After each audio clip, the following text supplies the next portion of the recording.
How do you look at this AFPAC situation developing now in the light of this Chinese defeat? In fact, I call it defeat. Defeat है sir, defeat ही है वो। हम लोग सामने ना बोलें defeat, लेकिन एक्चुअली डिफीट ही है, आप सही कह रहे हैं। इसमें दो तीन चीजें हैं जो हमें समझनी पड़ेंगी सर। पहली चीज तो ये है कि पाकिस्तान की उम्मीदें हर समय दूसरे से वाबस्ता हैं, जैसे मैंने आपको बताया था। तो हर समय उनको, जैसे कि ट्रंप ये कर देगा, फिर जो बाइडेन ये कर देगा। इन्होंने मुस्लिम्स फॉर बाइडेन करके एक हैशटैग चलाया था और इन्होंने पैसे वैसे भी दिए थे। अब इनको एक बात ये समझ में नहीं आई सर, ये बिल्कुल है जाहिल ना ये पाकिस्तानी, इनको डोंट थिंक।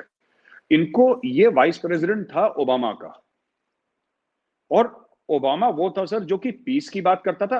नोबेल प्राइज भी लग गया ओबामा से, पीस की बात करते करो। ओबामा के अंदर सबसे ज्यादा ड्रोन स्ट्राइक हुई है पाकिस्तान के अंदर, सबसे ज्यादा इनोसेंट पाकिस्तानी मारे गए हैं।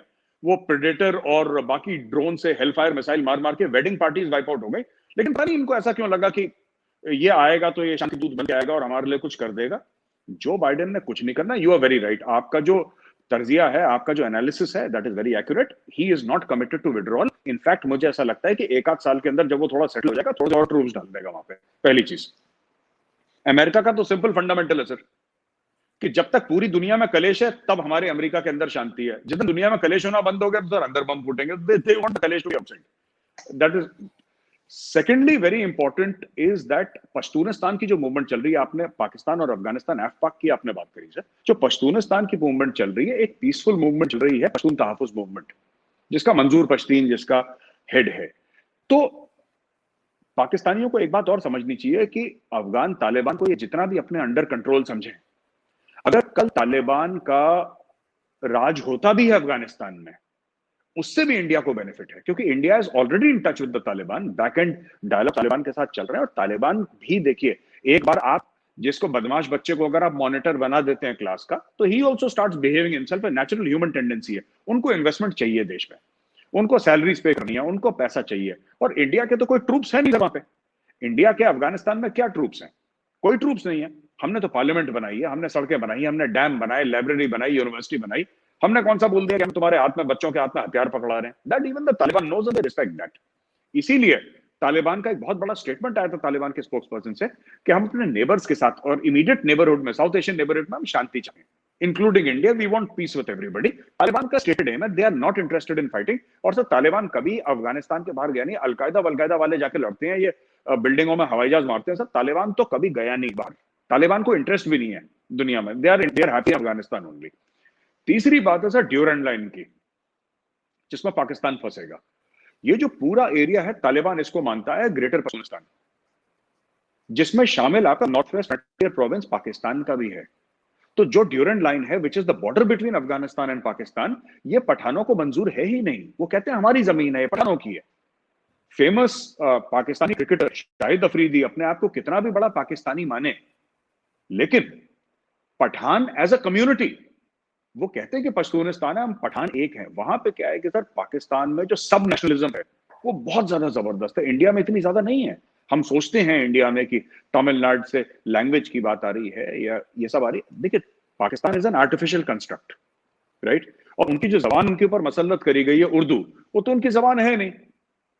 तो कितने लोग उर्दू बोलते हैं सर? सबकी अपनी अपनी मुख्तलिफ जबानें हैं। और जो 1 यूनिट प्लान था अयूब खान का, जिसमें उसने बोला था कि सभी लोग एक ही जबान बोलेंगे, वही तो कलेश की जड़ थी जिसकी वजह से ईस्ट पाकिस्तान बांग्लादेश बना। शुरुआत तो वहीं से हुई थी। फिर और भी उसमें रीजंस थे, इलेक्शन थे 70-71 के, और शेख मुजीबुर रहमान को प्राइम मिनिस्टर नहीं बनने दिया, 10 और रीजन थे।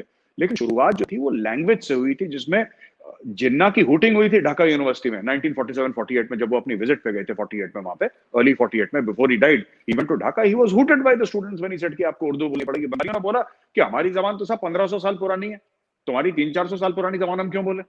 तो ऑल दीज थिंग्स, सो दे वहां पे तो ये सब चीजें चल रही हैं वहां पे, जो पाकिस्तान के लिए कल बहुत, देखिए, सप्लाई करना वेपन ड्रग मनी के थ्रू परचेज करके थर्ड पार्टी से, रेडिकलाइज करना, मस्जिद बनाना, ये ठीक है जब तक ऑपोजिशन में है तालिबान। में उसको ऑपोजिशन मानूंगा फिलहाल के लिए, ऑपोजिशन में।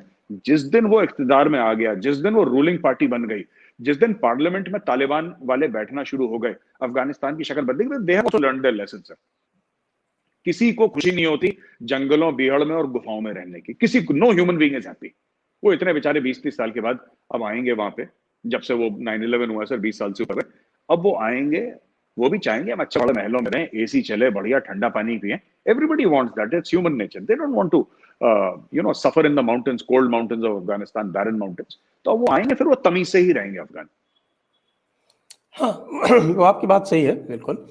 लेकिन अभी तक बस एक ही थोड़ी सी दिक्कत ये आ रही है कि अभी तक पीटीएम ने या आपके पश्तून तहफ़्फ़ुज़ मूवमेंट ने, वो उन्होंने अभी तक आज़ादी नहीं मांगी है।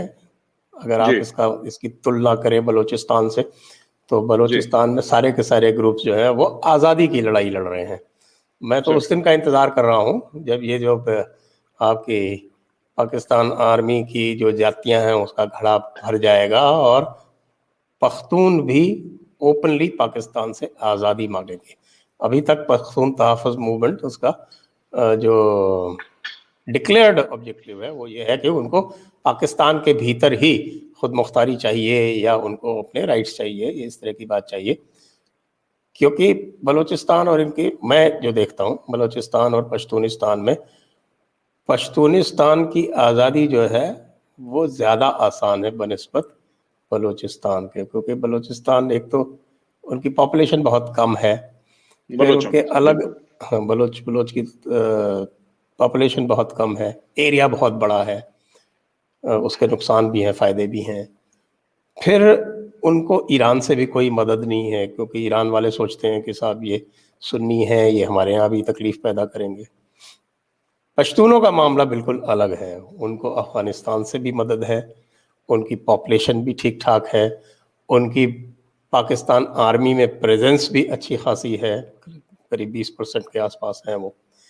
तो वो हर लिहाज से जिस दिन पश्तून आज़ादी मांगेगा उस दिन मुझे लगता है पाकिस्तान का असली बिखराव शुरू होगा। आप क्या सोचते बिल्कुल सर, जो बिल्कुल सर, आपने बिल्कुल ठीक बात बोली। आपने बोला कि नहीं मांगी उन्होंने और आजादी, और जिस दिन वो मांगेगा, बिल्कुल ठीक कह रहे हैं, क्योंकि ऐसे यही फ्रेमवर्क था बांग्लादेश का, इससे अलग नहीं था।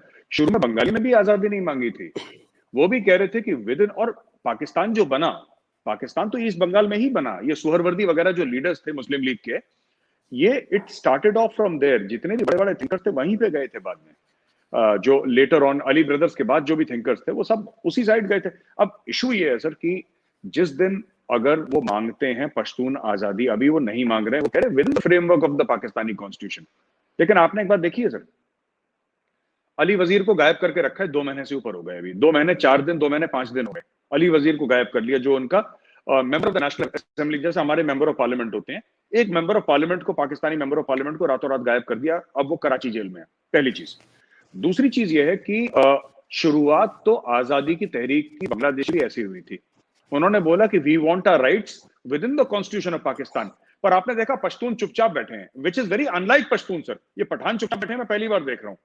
ये खुदाई खिदमतगार जो थे वो बच्चा खान वाले, उनके बाद 70 साल के बाद अब हम देख रहे हैं कि सर ये चुपचाप पठान बैठे हैं, जबकि पठान की रेपुटेशन तो बिल्कुल इसके बरखिलाफ है। पठान तो जिसको आपने जंगजू कौम बोला, असली जंगजू कौम वही है। पाकिस्तानी तो बेचारे फ्रॉड हैं। तो ये लोग, ये सर, ये चुपचाप बैठे हुए हैं, और ये जिस दिन आग लगेगी, फिर ये पूरी आग लगेगी सर वहां पे। ये उस टाइप की नहीं है। और आपने बिल्कुल ठीक बोला, 20% से ज्यादा ये लोग पाकिस्तानी आर्मी में हैं। हर एक घर में हथियार है, हाईली वेपनाइज्ड कम्युनिटी है, बहुत इनमें ट्राइबल सिस्टम बहुत जबरदस्त है। और loyalty to the tribe trumps loyalty to the country. Loyalty to the tribe comes first. जो अचकजाई कबीले का है, तो उसकी जो ट्राइब है वो उसकी अचकजाई कबीले की पहली, इसलिए तो अफगानिस्तान में पूरा कलेश हो रहा है सर, ये ट्राइब सिस्टम में, जो क्योंकि एक दूसरे को आपस में निपटाते रहते हैं, कोई किस ट्राइब का है, एक वॉरलॉर्ड एक एरिया का, दूसरा वॉरलॉर्ड एक एरिया का, ट्राइब्स पे बेस्ड नहीं लोग। So that is also something, you are very right, I agree with you. जिस दिन पठानों ने मांगी आजादी, उस दिन पाकिस्तान के टुकड़े होना शुरू हो जाएंगे। चलिए अब एक और इसको थोड़ा सा और ब्रॉडन करते हैं, इस चाइनीज रिट्रीट का ग्लोबल, इंडो पैसिफिक और ग्लोबल एरिना पे इंटरनेशनली इसको बड़ी पावर्स, साउथ ईस्ट एशिया वाले, ये कैसे देख रहे हैं? इसका ग्लोबल इम्पैक्ट क्या आने वाला है? सर मैं आपको बता रहा हूँ, ये बड़ा इंटरेस्टिंग सवाल है जो आपने पूछा ना, this is something very close to my heart. हुआ ये ना कि सब लोग तो चीन से डरते ही थे, लोग कहते थे कुछ मत बोलो चीन को, बुरा लग जाएगा, चीन कैसे रिएक्ट करेगा। अब जब इंडिया ने इनके, इंडियन आर्मी पीछे नहीं हटी, इंडिया ने इनके ऐप बैन करे, तो इंडिया ने बेसिकली क्या करा है सर, चाइना को नहीं हराया, इंडिया ने दुनिया को एक मॉडल दे दिया कि ये तरीका है चीन के साथ डील करने का। अब ताइवान भी आंखें दिखा रहा है, बर्मा ने आंखें दिखा दी सर, ये बर्मा इतना सा पावर का, बर्मा ने आंखें दिखा दी चाइना को कि तुम हमारे साथ क्या मतलब करने की कोशिश कर रहे हो। अब आपने एक मॉडल दे दिया, आपने खाका बना के दे दिया कि ठोक बना के देख लो, कन्विंस्ड हो तो कर लो चाइना को, चाइना पीछे हटेगा, हटाने वाला चाहिए उसको पीछे। तो ताइवान आंखें दिखा रहा है सर उसको। और देश हैं, नेपाल के जो केपी शर्मा ओली है, केपी शर्मा ओली भी अब धीरे धीरे, जो बिल्कुल प्रो चाइना था, और वो न्यूट्रल में आ रहा है धीरे धीरे। उसको तो खैर कम्युनिस्ट उसकी पार्टी ने ही वो कर दिया, लेकिन इनर कू हो गया प्रचंडा के चक्कर में। लेकिन fact of the matter is कि इंडिया ने जो एक्शन लिया है चाइना के खिलाफ, उससे पूरे एशिया में चाइना की छवि गिरी है। और वो जो एक था जिसको अंग्रेजी में हम कहते हैं ना टेफलॉन कोटिंग चाइना की, कि भैया कुछ भी फेंकेंगे चाइना पे चिपकेगा नहीं, वो नीचे गिर जाएगा, चाइना पे नहीं चिपकेगा, वो मट्टी चिपक गई है चाइना के कपड़ों में। अब देखिए यूरोप भी कह रहा है हम ऐप बैन कर देंगे, अमेरिका भी कह रहा है हम ऐप बैन कर देंगे। तो हर जगह से चाइना घिर रहा है, और चाइना अपनी हरकतों से, चाइना को बाज आना पड़ेगा। क्योंकि सर चाइना भी, मैंने इसके ऊपर आर्टिकल लिखा है, and I will take the liberty of WhatsApping it to you, it is called the great fall of China. और ग्रेट फॉल ऑफ चाइना में मैंने ये लिखा था कि साहब ये पूरा जो मामला है चाइना का, ये जो पूरा इशू है चाइना का, वो यही है कि चाइना सबसे ज्यादा किससे डरता है सर, ये हमें समझना है। चाइना सबसे ज्यादा अपने लोगों से डरता है। चाइना बाहर वालों से नहीं डरता, चाइना इंडिया से नहीं डरता है, अमेरिका, चाइना अपने लोगों से डरता है। इसलिए चाइना में ट्विटर नहीं चलता, फेसबुक नहीं चलता, यूट्यूब नहीं चलता, इंस्टाग्राम नहीं चलता, लिंक्डइन नहीं चलता, चाइना में कुछ नहीं चलता। क्योंकि चाइना को यह लगता है कि कहीं हमारे लोग अपनी राय ना ओपनली बता दें। It is very scared. आप हांगकांग से जैसे इमिग्रेशन पार करते हैं सर, 10 मिनट के बाद सारे के सारे आपके वो पूरा सिस्टम फेल हो जाता है। फिर आप वीवो डाउनलोड करते हैं, आप अगर आपको अलाउ करते हैं तो अलाउ करिए, उसमें जाइए, आपका ट्विटर विटर तो सब बन चाइना के अंदर। तो दिस इज ये चाइना का सर एक बड़ा वीक लिंक है, बहुत कमजोर कड़ी। चाइना की सबसे बड़ी कमजोर कड़ी है China's fear of democracy and China's fear of its own people. तो चाहे वो 50s में जो तहरीक थी चाइना में, जो तिब्बतियों ने करी थी बिफोर द दलाई लामा और दिस थिंग, उन्होंने तहरीक करी डेमोक्रेसी की। चाहे आप फिर टाइनमेन स्क्वायर की बात कर लें, चाहे फालोंग गोंग मूवमेंट की बात कर लें, चाहे 2000-2005 में जो हुआ था उसकी बात कर लें, फिर आप या तो हांगकांग में जो कलेश चल रहा है चाइना का वो, ये सब चीजें हैं। ये अलग अलग जगह से, जैसे कि वॉल्केनो जब फटता है तो अलग अलग जमीन से वो धुआं निकलता है ना सर, की जमीन क्रस्ट होल्ड नहीं कर पा रही उसको।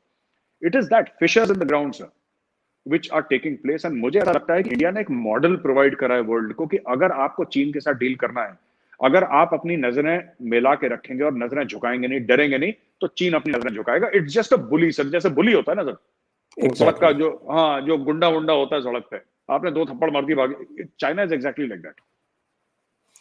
करेक्ट। और